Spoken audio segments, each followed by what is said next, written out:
Hello students, welcome back to your math classes. कैसे हैं आप सभी बच्चे? आई होप आप सभी बच्चे बहुत अच्छे होंगे। बच्चों, अब हम पहुंच गए अपने नेक्स्ट चैप्टर पे, which is chapter number 14, perimeter and area. आपका जो पिछला रिवीजन टेस्ट था उसके आंसर्स और उसका रिजल्ट, मतलब आपका इवेल्युएशन अच्छा रहा नहीं रहा, या आप मुझे बताना जरूर या खुद से पूछना जरूर, ठीक है। अब हम जो नेक्स्ट चैप्टर पे आए हैं, पेरीमीटर एंड एरिया, ये पूरा न्यूमेरिकल बेस्ड चैप्टर है। बट उससे पहले जो इसके कॉन्सेप्ट समझने होते हैं वो ये है कि यहाँ पर हमारे पास कुछ फॉर्मुलाज होंगे पेरीमीटर एंड एरिया से related for different shapes and different polygons, we can also say. आपको उनके फॉर्मुलाज को लर्न करना है, आपको देखना है कि उन फॉर्मुलाज में वैल्यूज को कैसे पुट डाउन करना है और कैसे उनकी यूनिट को मैनेज कर फर्दर अपनी कैलकुलेशन के थ्रू आंसर्स फाइंड आउट करने हैं। तो ये पूरा आपका क्रिस्प था जो मैंने आपको स्टार्टिंग में ही दे दिया। यही पूरा कंक्लूजन है इस चैप्टर का जो हम यहाँ पर पढ़ने वाले हैं। पेरीमीटर एरिया में सबसे पहले हम ये बच्चे पढ़ेंगे कि पेरीमीटर एरिया होता क्या है। जब भी हम बाउंड्री से डील करते हैं, जस्ट फॉर एग्जांपल यहाँ पर एक आपको रेक्टेंगुलर शेप दिख रही है, तो जब भी अगर मैं इस रेक्टेंगुलर शेप की सिर्फ बाउंड्री से डील करूंगी तो it will be included in the perimeter portion. Okay, but same shape के लिए मुझे बाउंड्री से कोई, जो बाउंड्री के अंदर जो एरिया है, विद इन द बाउंड्री जो ये सब एरिया कंसीडर किया जा रहा है, जब मैं इससे डील करूंगी दैट इज कॉल्ड एरिया। ये मैंने आपको क्यों बताया कि in some type of question there is no clarify which formula we have to use. If you know how to evaluate कि which formula is related to the situation, then you are able to identify, okay, I have to put here perimeter formula and then you have to put here area formula. तो ये understanding बहुत जरूरी है कि अच्छा, wrapping की बात करिए, रैपिंग में इंटरनल सरफेस का तो कोई काम नहीं है, तो हम यहाँ पे क्या कंसीडर करेंगे? We will consider here perimeter. Okay, but अगर वहां पे बोला गया है कि आपके पास एक surface area, you have to put the you have to fall down put the fall down some things on that. So what you have to do, you have to take the area, यानी कि वहां पर है कि कुछ हमें वहां पर डालना है हमें, तो वहां पर हम क्या करेंगे कि हमें सरफेस एरिया को कवर करना पड़ेगा। तो in that case we are using area. I hope students ये आपको क्लियर हुआ होगा। अब यहाँ पर as we already know we have different types of polygons, तो हर एक पॉलीगन के लिए पेरीमीटर एरिया का जो फॉर्मूला होता है वो डिफर करता है। तो सबसे पहले भी डिस्कशन कर रहे हैं पेरीमीटर का। Perimeter of square is 4 into side, और a rectangle 2 into length plus breadth, 3 into side for perimeter. And यहाँ पर पेरीमीटर के लिए आप जनरली ये देख लो कि जितने भी आपकी साइड्स है ना, उससे आप उसे मल्टीप्लाई कर दो। फॉर एग्जांपल स्क्वायर में कितनी साइड्स होती है? 4 साइड्स। अगर एक साइड का हमें मेजरमेंट दी है 10 सेंटीमीटर, तो हम 4 मल्टीप्लाई बाय 10 कर देंगे। बट हम रेक्टेंगल के केस में ऐसा नहीं करेंगे, क्योंकि in square all 4 sides are equal, but in rectangle only opposite sides are equal to each other. तो in that case what we have to do, we have to take length plus breadth, then we have to multiply it by 2। Okay, I hope student this is clear to you. Let's take an example for this. Find the perimeter of the following: a square of side 6 centimeter. So in this case, square formulas for the perimeter is 4 multiplied by side. So 4 into 6 is 24 centimeter. Then an equilateral triangle of length 6 centimeter. So 3 sides in equilateral triangle, 3 multiplied by 6 is 18 centimeter. Okay, so in that case we have to solve this. So now find the perimeter of the following figures. Square है, हमें देखते ही पता चल रहा है, तो 4 point यानी कि 4 से मल्टीप्लाई कर देंगे, हमारा आंसर आएगा 4 5 10 एंड 4 2, तो यहाँ पर आ जाएगा 18 10 सेंटीमीटर। ओके, अब यहाँ पर स्टूडेंट्स देखो, मैंने 10 सेंटीमीटर लिखा है, मैंने अपनी यूनिट में कोई चेंज नहीं करा। यूनिट में एज यूजुअल कोई चेंज नहीं होता, जो यूनिट आपकी है, क्योंकि आप जब प्लस कर रहे होते हो ना तो वहां पे ऐसा कोई चेंज नहीं आता। बट हम जब मल्टीप्लाई कर रहे होते हैं तब वहां पर चेंज आएगा। जब मैं वो कराऊंगी, एरिया के हम पास आएंगे, तो हम वो भी डिस्कस करेंगे। पेरीमीटर में जो यूनिट आपको दी हुई है as it is you have to write it. Okay, अब यहाँ पर दिया हुआ है तो हम क्या करेंगे, ये दिखने में हमें ट्रेपेजियम भी लग रहा है और हम इसे पैरेललोग्राम भी कंसीडर कर सकते हैं। बट अभी जो हमने सीखा है कि हम चारों साइड्स का जो है वो सम कर देंगे। तो 7 and 7 and 5 and 5, तो 7 7 14 एंड प्लस 10 is 24। तो इस तरीके से आप सारी शेप्स का आंसर कैलकुलेट करोगे। अब यहाँ पर हमें स्क्वायर के लिए बोला हुआ है स्पेशली, तो जितना भी हमें दिया हुआ है हम उससे 4 को मल्टीप्लाई करते चलेंगे, हमें आंसर आ जाएगा। Find the perimeter of a rectangle with, तो हमारा फॉर्मूला क्या होगा, पहले हम इसे कन्वर्ट कर लेंगे। 5 2 10, तो 11/2 एंड 2 2 4, 5/2। ये दो मेजरमेंट्स हमारे पास आ जाएंगी। फॉर्मूला है हमारा 2L प्लस B। सो 2 11/2 प्लस 5/2, और इसे आप फर्दर सॉल्व कर लोगे तो आपका आंसर आ जाएगा 16/2 and 16 2 32/2 and your answer will be 16 meter आपका आंसर आ जाएगा। इसी तरीके से बाकी के क्वेश्चन भी आपको करने हैं। The length of a rectangular field is 2 times its breadth if its breadth is 7 meter find its perimeter. 2 times of breadth, और ब्रेथ हमें दी है 7, तो 7 का डबल क्या होगा 14। तो फॉर्मूला में पुट कर लेंगे 14 plus 7 which is equal to 21 and 21 multiply by 2 is 42। तो आपका आंसर आ जाएगा 42 मीटर। ठीक है, इस तरीके से आपने कैलकुलेट करना है। सारे क्वेश्चंस हमारे पेरीमीटर से रिलेटेड ही हैं। एग्जांपल्स में मैंने आपको समझा दिया है, एक्सरसाइज में भी क्वेश्चंस मैंने आपको दे दिए हैं, तो इसी तरीके से आपको एज इट इज सॉल्व करना है। अब हम बात कर लेते हैं एरिया की। एरिया को हम ऑलरेडी डिस्कस कर चुके हैं कि जब हम इंटरनल पार्ट की बात करेंगे तो हम एरिया यूज करेंगे। अब यहाँ पर हमें जो चीज याद रखनी है वो हमें याद रखनी है यूनिट। देखो यहाँ पर जब भी हम एरिया की बात करते हैं तो यहाँ पर हम मीटर स्क्वायर और स्क्वायर मीटर, सेंटीमीटर स्क्वायर और स्क्वायर सेंटीमीटर, आप मीटर स्क्वायर लिखें या स्क्वायर सेंटीमीटर लिखें, बात एक ही है। जब हम किसी भी नंबर को उसी से मल्टीप्लाई करते हैं, फॉर एग्जाम्पल अगर मैं m को m से मल्टीप्लाई करती हूँ तो m को मैंने कितने टाइम्स, m की पावर क्या हो जाएगी, हमने एक्सपोनेंट्स में सीखा था, तो बेस हमारा सेम है, 1 पावर होगी, तो m टू द पावर 2 हो जाएगी। इसलिए तो हम एरिया में मल्टीप्लाई कर रहे होते हैं, तो हम एक्सपोनेंट्स के रूल को यहाँ पर फॉलो अप करेंगे और मीटर स्क्वायर यूज करेंगे। ठीक है, अब हमें यहाँ पे बताया हुआ है कि 1 metre is equal to 100 centimetre, 1 metre is equal to 10 metre, 10 decimetre, and 1 centimetre is equal to 10 millimetre, and 1 kilometre is equal to 1000 metre. ये इन्फॉर्मेशन, ये कन्वर्जन हमें यहाँ पे क्यों दिया जा रहा है, क्योंकि अगर हमारी यूनिट्स डिफरेंट होंगी तो हम कैलकुलेट फर्दर नहीं कर सकते हैं, पहले हमें यूनिट सेम करनी होगी, फर्दर हमारी कैलकुलेशन होगी। ठीक है, अब यहाँ पर जो फॉर्मूले हमें दिए हुए हैं, स्क्वायर का फॉर्मूला है side into side, rectangle L into B. ठीक, अब area of the path between two rectangles. ठीक है, तो यहाँ पर हम ये एरिया ऑफ रेक्टेंगल एबीसीडी, तो यहाँ पर area of the path calculate करने के लिए ए बी प्लस 2x, तो यहाँ पर बच्चों बेसिकली अंदर वाले एरिया को फाइंड आउट करोगे, बाहर वाले को फाइंड आउट करोगे, माइनस कर दोगे, और चाहो तो ये फॉर्मूला भी आप एज इट इज देख सकते हो। ठीक है, find the area of a rectangle whose length and breadth are 2.5 meter and 60 centimeter respectively. तो यहाँ पर आपको जैसे क्वेश्चन पढ़ना है, देखो 2.5 मीटर 60 सेंटीमीटर, यूनिट्स डिफर कर रही है तो यूनिट सेम करेंगे, मीटर को सेंटीमीटर कर देते हैं, तो हम 2.5 मल्टीप्लाई बाय 100 करेंगे, because 1 metre is equal to 100 centimetre, answer आ जाएगा 250 सेंटीमीटर। और फिर डायरेक्ट हम अपनी कैलकुलेशन कर देंगे तो ये हमारा आंसर आ जाएगा। अगर फर्दर आपको ये मीटर में भी कन्वर्ट करना है, चॉइस आपकी है, तो आप इसे 10,000 से डिवाइड भी कर सकते हो। The perimeter of square is 48 centimetre, तो उसकी लेंथ फाइंड आउट करो। तो हमें पेरीमीटर का फॉर्मूला पता है 4 इंटू साइड, अब साइड मिसिंग है बट एरिया गिवन है 48 सेंटीमीटर, तो यहाँ पर आप इसे x कंसीडर कर सकते हो।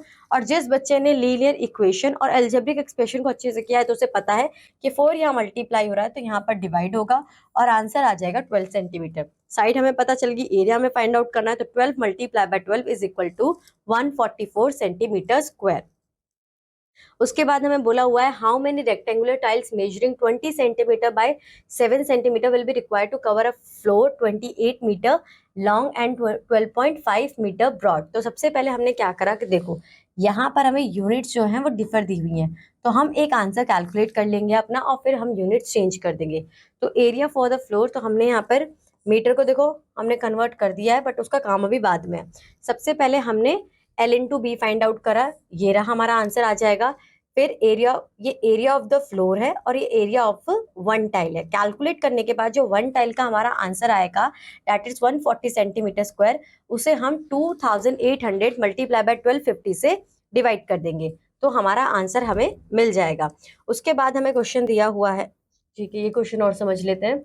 A rectangular field is 56 meter long and 50 meter wide. Two roads each 3 meter wide are to be constructed at the center of this field. One is parallel to the length and the other is parallel to the breadth of the field. Find the area of two roads. यहाँ पर हमने formula करा था जब हमें path का difference find out करना था, तो आप उसे भी एक्जैक्टली फाइंड आउट कर सकते हैं, या फिर आप यहाँ पे क्या कंसीडर करोगे कि आप अपने रेक्टेंगल को कंसीडर करते हुए बड़े रेक्टेंगल में से छोटा रेक्टेंगल माइनस कर दोगे। यहाँ पे क्या किया हुआ है, एरिया ऑफ EFGH, तो EFGH ये जो वर्टिकल आपको यहाँ पे अपना रेक्टेंगल दिख रहा है, हमें इसे फाइंड आउट करना है। तो यहाँ पर हमारे पास इंफॉर्मेशन है कि 3 मीटर मल्टीप्लाई बाय 50 मीटर करेंगे, लेंथ एंड ब्रेथ गिवन है, यूनिट सेम है तो डायरेक्ट हमने मल्टीप्लाई कर दिया। फिर हम PQRS, सो PQRS, फिर हम अपने दूसरे रेक्टेंगुलर हॉरिजेंटल रेक्टेंगल का एरिया फाइंड आउट करेंगे, हमारा आंसर आ जाएगा 168 मीटर स्क्वायर।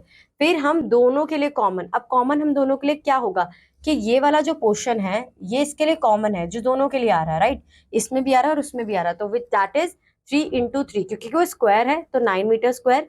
अब इन दोनों को हम प्लस करेंगे, जो इनका आंसर आएगा उसमें से 9 मीटर को माइनस कर देंगे।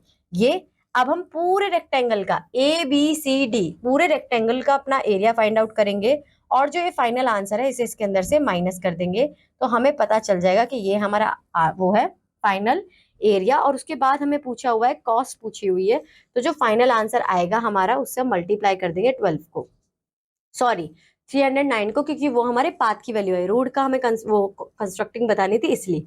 अब आ जाते हैं हम अपने एक्सरसाइज पर, which is 14.2। Find the area of a square field whose perimeter is 5.8 meter. Perimeter दिया हुआ है 5.8, तो हमें पता है क्या करना है, 5.8 डिवाइडेड बाय 4, क्योंकि पेरीमीटर का फॉर्मूला होता है 4 इंटू साइड, तो एक्स की वैल्यू हम इस तरीके से फाइंड आउट करेंगे, 4 1 ज़ा 4, 4 से डिवाइड होगा नहीं वैसे,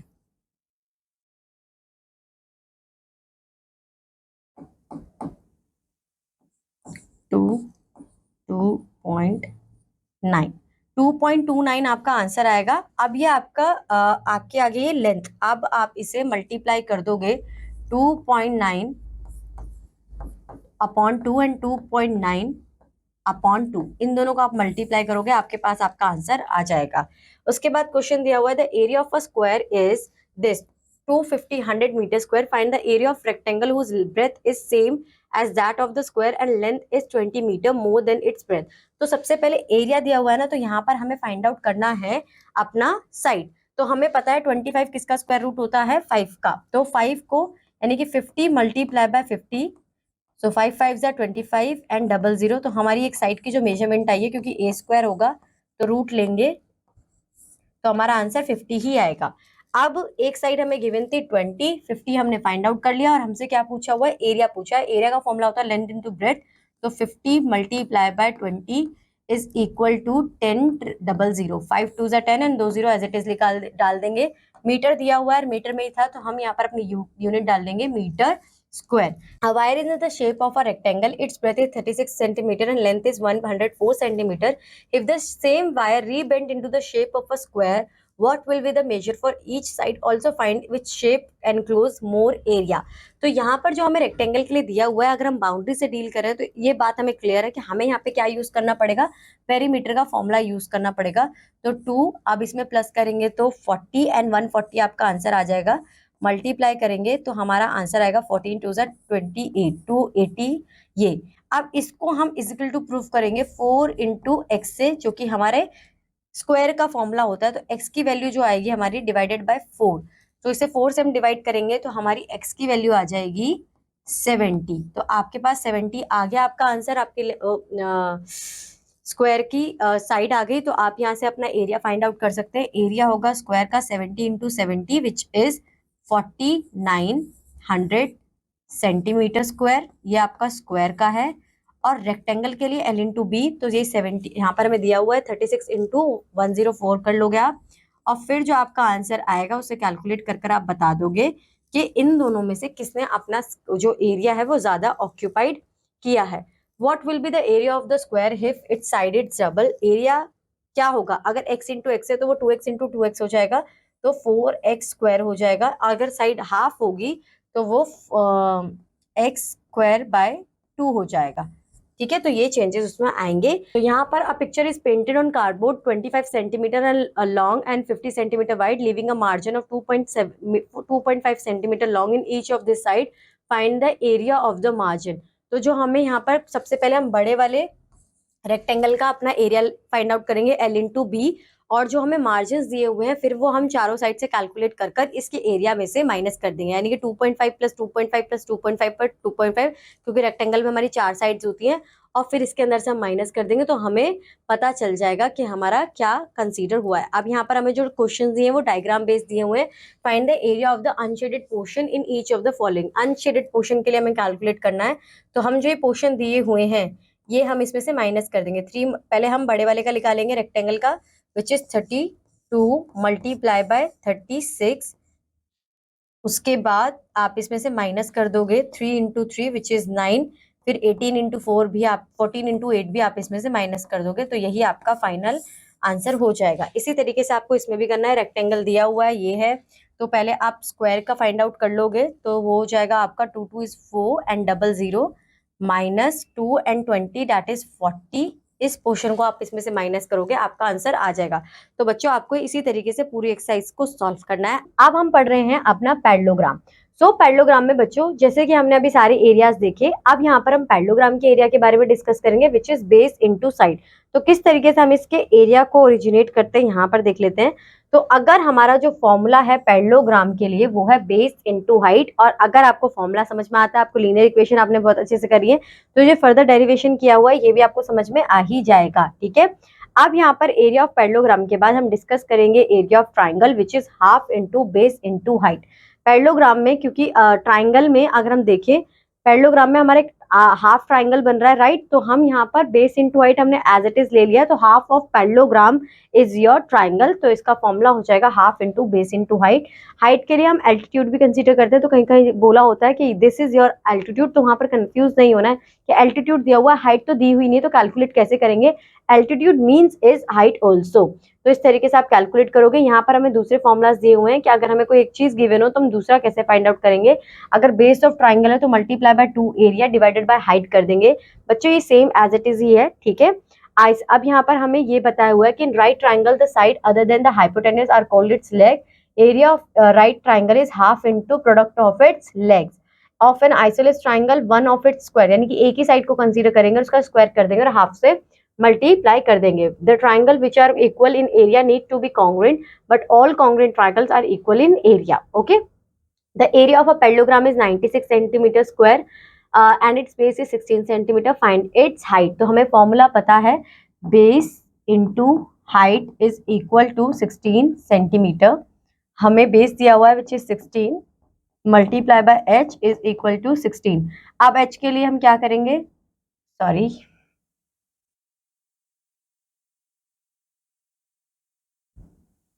96 तो मैं 96 को 16 से डिवाइड कर दूंगी और मेरा आंसर आ जाएगा 6 centimetre. Okay, a field is in the form of a right triangle with a hypotenuse 50 meter and one side is equal to 40 meter, find the area of the field। तो हमें बताना है एरिया ऑफ द फील्ड। तो हमें यहाँ पर hypotenuse दी हुई है 50 मीटर एंड परपेंडिकुलर दिया हुआ है 40 मीटर। तो जो हमारे लेग्स हैं हम उन्हें कैलकुलेट करते हैं। यही हमने ऊपर देखा कि product of it's leg, hypotenuse को हम मल्टीप्लाई नहीं करते, तो हम पाइथागोरस थ्योरम से, जो कि हमने ट्राइंगल चैप्टर में पढ़ी थी, उससे पहले अपने बेस को आइडेंटिफाई कर लेंगे। तो बेस हमारा आ जाएगा 30 meter, then we have to multiply 40 and 30, तो हमारा आंसर जो होगा ट्राइंगल का एरिया वो 600 मीटर स्क्वायर हमारा आ जाएगा। Find the altitude of a triangle whose area is 184.6 centimeter square and its base is 28.4 centimeter। तो एरिया में ऑलरेडी गिवन है, तो हम फॉर्मूला में पुट कर लेंगे 2 multiply by area divided by base, तो हमारा आंसर आ जाएगा 13 सेंटीमीटर। अब आ जाते हैं हम अपने एक्सरसाइज पर। कंप्लीट हमें ये टेबल करना है, तो यहाँ पर हम क्या करेंगे, हमारा आंसर आ जाएगा 116, क्योंकि 11.6 मल्टीप्लाई बाय 10 जो आपका आंसर होगा वो यही होगा। ठीक है, 7 हमारे पास है और एरिया हमें दिया हुआ है, तो इसका मतलब क्या है कि 18.9 से हम 7 को डिवाइड कर देंगे। यहाँ पर बच्चों आपको सिंपल ये देखना है कि जो चीज यहाँ पर मिसिंग हो, फॉर एग्जांपल बेस दिया था, हाइट दिया था, मल्टीप्लाई करा, एरिया फाइंड आउट कर लिया। अब बेस दिया हुआ है, हाइट मिसिंग है, तो हाइट के लिए क्या करेंगे, जो भी एरिया होगा उसे बेस से डिवाइड कर देंगे। ठीक है, यही तो करेंगे। तो एरिया गिवन दिया हुआ है और मैंने उसे बेस से डिवाइड कर दिया है, तो जो मेरा आंसर आएगा वो आएगा 2.7। तो आपका आंसर आ जाएगा यहाँ पर 2.7 सेंटीमीटर। तो इसी तरीके से आपको ये टेबल कंप्लीट करना है। उसके बाद आ जाता है the area of a triangle is equal to the area of a square of side 60 meter, calculate the base of the triangle if its altitude is 45 meter. जो एरिया का ट्राइंगल, वो एरिया ऑफ ट्राइंगल है और area of जो square है वो same है। तो हम यहाँ पर क्या करेंगे कि हम स्क्वायर से एक लेंथ आइडेंटिफाई कर सकते हैं, क्योंकि एरिया दिया हुआ है। तो यहाँ पर जो हमारा आंसर आएगा, ठीक है, कैलकुलेट द बेस। तो हम इस तरीके से कंसीडर करते हैं कि ये हमारा है और ये ऐसा है, तो हम 30 multiply by 30, a into a, 6 तो किसी का वो नहीं होता है ना, the area of a triangle is equal to the area of a square of side, side दी हुई है, ठीक है। तो अगर ये 60 मीटर है तो हमारा ये भी 60 मीटर होगा। हमारे पास एल्टीट्यूड है, हम formula calculate the base of the triangle if its altitude its 45, obviously 60 metre ही होगा, ठीक है। या फिर हम एक ये कर सकते हैं कि हम पहले स्क्वायर का एरिया फाइंड आउट कर लेंगे, which is 60 multiply by 60 is 36। तो 36 ये मैंने कैलकुलेट करा है, मीटर में दिया हुआ था ना, ये मैंने कैलकुलेट करा है स्क्वायर का एरिया, तो इक्वल बताया था, तो हाफ इंटू बेस मुझे पता नहीं है, और हाइट मेरी एल्टीट्यूड है 45। तो अब मैं क्या करूंगी, 3600 मल्टीप्लाई बाय 2 डिवाइडेड बाय 45 करूंगी, तो मुझे मेरा बेस पता चल जाएगा।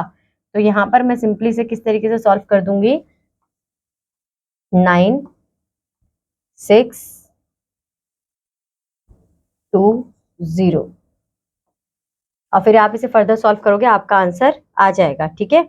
In the given figure PQRS is a parallelogram and PT is perpendicular to RS if RS is 20 centimeter and PS 10 centimeter and the area of the parallelogram is 80 centimeter, find PT। अब हमें PT find out करना है। हमें PS कितना दिया हुआ है, PS is 10 centimeter and RS is 20 centimetre, ठीक है। और ये हमें परपेंडिकुलर बीम बताया हुआ है। परपेंडिकुलर का मतलब क्या होता है कि ये हमारा क्या गिवन दिया होगा, दैट इज अ हाइट, और हाइट पे यहाँ पर हम देखते हैं कि ये जो होगा परपेंडिकुलर, तो हमें कुछ राइट एंगल ट्राइंगल टाइप दिख रहा है।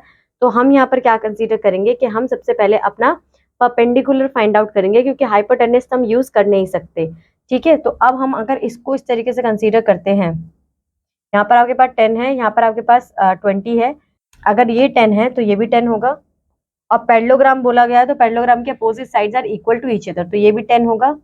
यहाँ पर आपके पास हाइपोटेनस परपेंडिकुलर है, आपको बेस आइडेंटिफाई करना है, बेस आइडेंटिफाई कर लोगे, बेस आइडेंटिफाई करने के बाद उसे ट्राइंगल के फॉर्मूला में पुट करोगे और अपना आंसर फाइंड आउट कर लोगे। In a parallelogram the altitude is half of the length of the base, ठीक है। जो एल्टीट्यूड है वो हाफ है, तो मैं एल्टीट्यूड को कंसीडर कर रही हूँ, altitude is the half of the length, length अगर मेरी x है तो मैं एल्टीट्यूड कंसीडर कर रही हूँ x/2।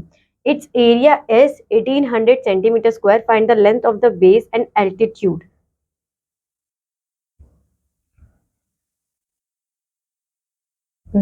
in a parallelogram the altitude is half,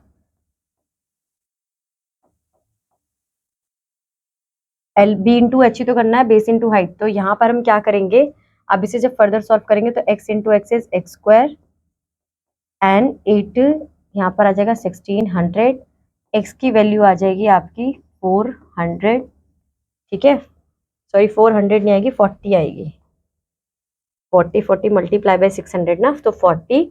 तो आपका जो लेंथ है वो है 40, और जो आपकी एल्टीट्यूड है वो है 20, तो 4 2 8, इसलिए आपका एरिया ये आ रहा है। इस तरीके से आप ये कैलकुलेट कर लोगे।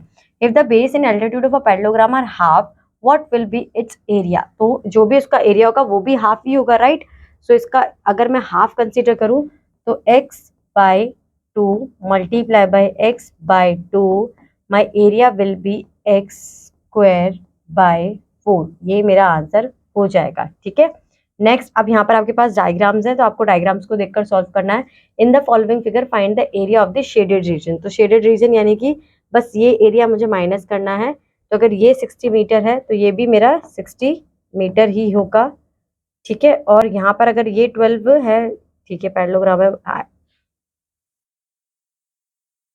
ठीक है, ओके। तो हम यहाँ पर सबसे पहले इसको एरिया को कैलकुलेट करेंगे, ठीक है, और इसके एरिया से उसे माइनस कर देंगे, ठीक है। ABCD is a parallelogram. उसके बाद नेक्स्ट हमारे पास क्वेश्चन आता है, find the area of the following triangles, area find out करना है। यहाँ पर आपको दिया हुआ है, तो अगर ये हमारा वो है, क्या कहते हैं, परपेंडिकुलर है, और ये आपका हाइपोटेनियस, हाइपोटेनियस तो मुझे ये लग रहा है अपोजिट साइड होती है ना, ठीक है। तो आपके पास आपके लेग्स दिए हुए हैं, तो आपको क्या करना है, 6 8 48 मल्टीप्लाई बाय हाफ, तो आपका आंसर आ जाएगा 24 सेंटीमीटर स्क्वायर। इस तरीके से आपको ये फर्दर कैलकुलेट करने हैं।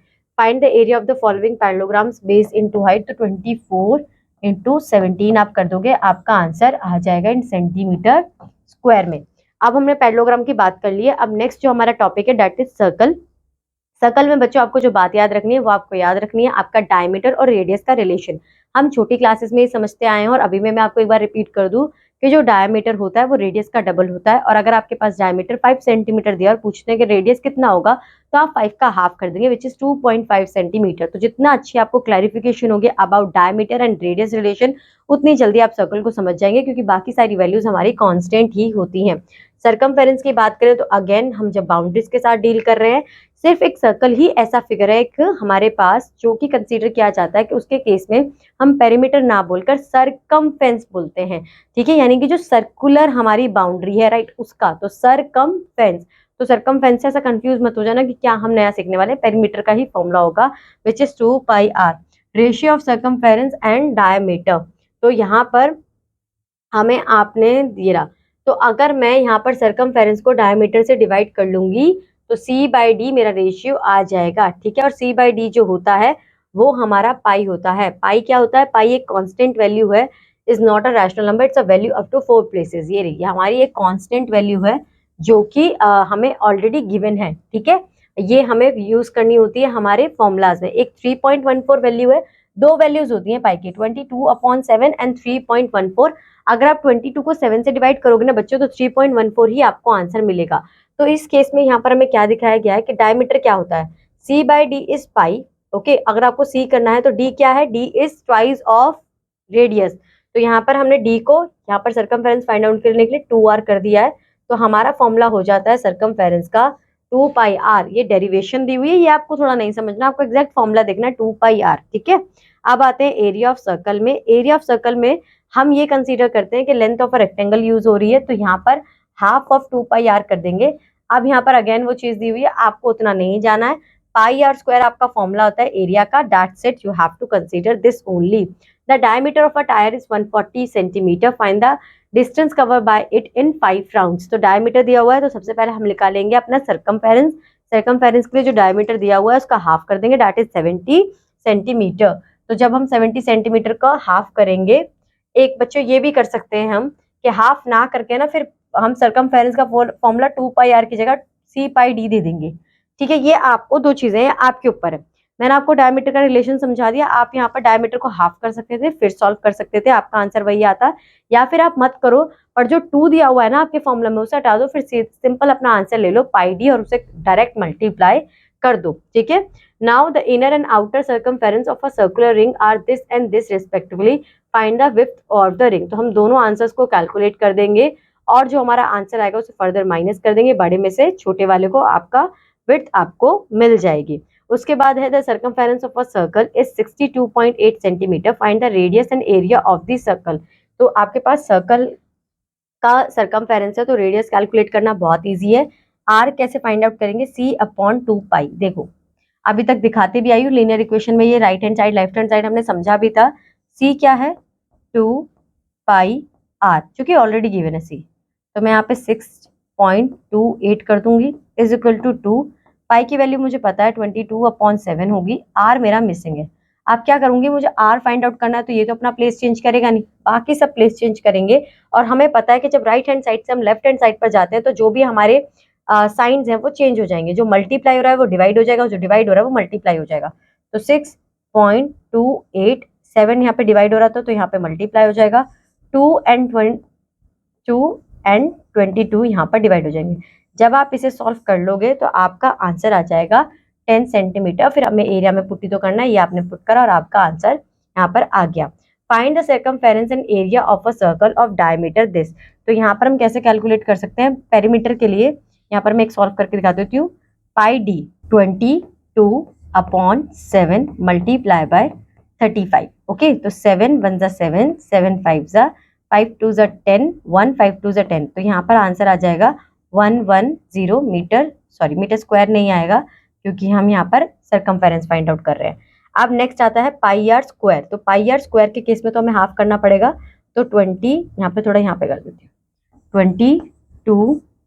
22/7 मल्टीप्लाई बाय 35 का हाफ करूंगी तो रेडियस मिल जाएगा, इसलिए 35/2, 11/715। 11 5 जा और मल्टीप्लाई बाय 35 डिवाइडेड बाय 2 जो होगा 55, ये आपका ये आपका फाइनल आंसर है, आपका एरिया आ जाएगा। इसी तरीके से आपको बाकी के क्वेश्चंस भी करने हैं। Find the area of a circle of radius. तो सर्कल का रेडियस दिया हुआ है 22/7 मल्टीप्लाई बाय 15.4 का स्क्वायर। आप इसे सॉल्व करोगे, आपका आंसर आ जाएगा। The diameter of a circular park is 24 meter, a road is 4 meter wide runs around it, if the cost of leveling the road is at ₹7 per meter square। तो हमें क्या find करना है, cost find करना है levelling की। तो जो डायमीटर है सर्कुलर पार्क का वो 24 मीटर है। तो यहाँ से हमें डायमीटर दिया हुआ है और हमें यहाँ पर राउंड इट, कितना राउंड कवर कर रहा है, यानी कि बाउंड्री से हम काम कर रहे हैं। तो हम यहाँ पर सबसे पहले अपना ए सर्कमफेरेंस फाइंड आउट करेंगे। तो पाई डी हमारा फॉर्मूला होगा, तो पाई 3.14 मल्टीप्लाई बाय 24, जो भी इसका आंसर आएगा, ठीक है। 4 और road 4 meter wide run around it, तो यहाँ पर हम उसको माइनस कर देंगे, ठीक है, और फिर 7 से मल्टीप्लाई कर देंगे, आपका आंसर आ जाएगा। इन covering a distance of 11 kilometre the wheel of a cart makes 5000 revolutions, find the radius of the wheel. तो यहाँ पर हम क्या कंसीडर करेंगे कि जो 5000 रिवोल्यूशंस हो रहा है, ये जो डील हो रहा है, ये हमारा डील हो रहा है पेरीमीटर से, ठीक है, यानी कि सर्कमफेरेंस से, और हमें रेडियस फाइंड आउट करना है। तो इन covering a distance of 11 kilometre, तो इस तरीके को हम ये कंसीडर कर लेते हैं कि 11 मल्टीप्लाई बाय 5000, ये आपका एरिया होगा। एरिया से आप आर आइडेंटिफाई करोगे और उस आर को फिर पेरीमीटर में कन्वर्ट करने के बाद, फॉर्मूला में कन्वर्ट करने के बाद अपना वो सॉरी आर तो फिर आपको मिल ही जाएगा, ठीक है, 2πr से। To concentric circles have radii this and this respectively, find the differ in the circumference. तो हम क्या करेंगे, हमें क्या दे रखा है, फाइंड द डिफर सर्कमफेरेंस में करना है 2 multiply by 22/7 multiply by 560, 2 multiply by 227 multiply by 700। इसे आप माइनस कर लोगे, ठीक है, आपका आंसर आ जाएगा और फिर क्वेश्चन सॉल्व। उसके बाद आ जाता है a track is in the form of a ring whose inner and outer circumference are this and this respectively, find the width of the track. तो अगेन जहाँ पर ये कराना है, तो एक बार आप 44 मीटर कंसीडर करोगे अपना रेडियस, एक बार 66 कंसीडर करोगे अपना रेडियस, और जो भी आंसर आएगा उसे माइनस कर दोगे। Find the cost of fencing a circular garden of radius this if the rate of fencing this. तो ये हमें रेडियस दिया हुआ है, so 2 multiply by 22/7 multiply by 11.2, जो भी हमारा आंसर आएगा उसे हम मल्टीप्लाई कर देंगे 8 से, ये आपकी कॉस्टिंग आ जाएगी, ठीक है। फिर हमें बोला हुआ है which has greater area square of perimeter 88 centimetre और a circle having circumference 88 centimetre. तो हमें यहाँ पर एरिया के लिए पूछा हुआ है, तो सबसे पहले हम अपना आर कंसीडर करेंगे। आर हम कैसे कंसीडर करेंगे, इसके लिए 88 के लिए पेरीमीटर बोला है, तो 88 को 4 से डिवाइड कर देंगे तो हमें x की वैल्यू मिल जाएगी। तो हमारा आंसर क्या आएगा, 22 सेंटीमीटर। अब आपके पास 22 सेंटीमीटर आया, तो आप 22 मल्टीप्लाई बाय 22 कर स्क्वायर का एरिया फाइंड आउट कर सकते हैं। उसके बाद हमें बोला है सरकमफेरेंस 88, तो सरकमफेरेंस 88 है, तो 88 इज इक्वल टू, हमें r फाइंड आउट करना है, तो 2 पाई, तो यहाँ पे 2 मल्टीप्लाई बाय 7 मल्टीप्लाई बाय ये हो जाएगा। यहाँ पर क्या आएगा, यहाँ 1 आएगा, यहाँ पर 4 आएगा, यहाँ पर 1 और यहाँ पे 2, 7 2 जा 14। तो आर की वैल्यू क्या आ जाएगी, 14 सेंटीमीटर आएगी। हमें फॉर्मूला पता है एरिया का, तो 14 इंटू 14 इंटू 22/7, 7 1 जा 7, 7 2 जा 14। आप इन्हें पूरा मल्टीप्लाई करोगे, ये एरिया स्क्वायर का है, ये एरिया हमारा, इसे मैं सिंप्लीफाई में कर देती हूँ, 22 मल्टीप्लाई बाय 14 इंटू 14। देखने से भी पता चल रहा है कि सर्कल का ही ज्यादा होगा, पर आप तब भी कैलकुलेट करोगे और अपना आंसर आइडेंटिफाई करोगे और बता दोगे कि किसका ज्यादा है। From a rectangular piece of metal sheet with length and breadth this and this centimeter respectively, 3 circular sheets of 42 centimeter in each are cut out, find the area of the remaining sheet. तो एक rectangular sheet थी हमारे पास, जिसे हमने breath और length 3.2 metre और 160 centimetre, हम पहले इसे, ये मीटर में दिया हुआ है तो इसे सेंटीमीटर में कन्वर्ट कर लेंगे, यानी कि इसे 100 से हमें मल्टीप्लाई करना होगा, तो 00 और यहाँ पर हमारा पॉइंट लगेगा, ठीक है। तो आंसर आ जाएगा 320, तो इसे मैं 320 ही कर लेती हूँ डायरेक्ट, ये आ गया आपका 320, ठीक है। अब इसके बाद बोला है कि रिस्पेक्टिवली 3 सर्कुलर शीट्स काटी गई हैं 42 रेडियस की, 1 2 3। तो हम यहाँ पे क्या करेंगे, सबसे पहले इन्हें मल्टीप्लाई कर अपना आंसर फाइंड आउट करेंगे कि हमें पूरा शीट का एरिया पता चल जाए, ठीक है। पहला आंसर ये होगा। उसके बाद 2 सॉरी पाई आर स्क्वायर आएगा ना, एरिया की बात कही है। Find the remaining area. 22/7 multiply by 42 multiply by 42। ये एक सर्कल का हुआ, रेडियस सेम है तो ऐसे 3 सर्कल काटे गए हैं तो हम 3 से यहाँ पे मल्टीप्लाई कर देंगे। इसका जो आंसर आएगा और जो इसका आंसर आएगा माइनस कर देना, आपका आंसर आ जाएगा। Find the area of the shaded portion in each of the following. तो ये सबसे पहले हमें स्क्वायर दिया हुआ है, तो 14 इंटू 14 करेंगे, ठीक है, ये आपका एरिया आएगा स्क्वायर का। उसके बाद 14 सेंटीमीटर दिया हुआ है और हमें एरिया बताना है, तो यहाँ पर अगर 14 सेंटीमीटर है तो इसका रेडियस, क्योंकि ये सेमी सर्कल है तो इसका रेडियस होगा 7, तो हम यहाँ पर मल्टीप्लाई कर देंगे 2 मल्टीप्लाई बाय, हम यहाँ पे 2 नहीं करेंगे क्योंकि 2 सेमी सर्कल्स हैं, तो हम ये कंसीडर कर लेते हैं कि half semi circle is a complete circle. तो 2 मल्टीप्लाई बाय 22/7 मल्टीप्लाई बाय 7, ठीक है, 7 से 7 यहाँ पर 44 आएगा। एक आंसर हमारा ये आ गया, इसको 40 यहाँ से माइनस कर देना, आपका शेडेड पोर्शन का आंसर आ जाएगा। ये आपको खुद करना है। तो बच्चों बस यही करना था इस चैप्टर में, और कुछ नहीं है। अब इस चैप्टर में अगर ध्यान वाली बात देखी जाए तो वो क्या है कि सबके फॉर्मूलाज आपको पता होना चाहिए और कैसे उन फॉर्मूलाज में आपको वैल्यू पुट करनी है वो पता होनी चाहिए। फिर आप सारे क्वेश्चंस को सॉल्व कर सकते हो, कोई भी आपको प्रॉब्लम नहीं आएगी। सो आई होप स्टूडेंट्स आपको ये चैप्टर समझ में आया होगा। अब मैं मिलूंगी आपको आपकी नेक्स्ट क्लास में with a new chapter. Till that bye bye, have a good day.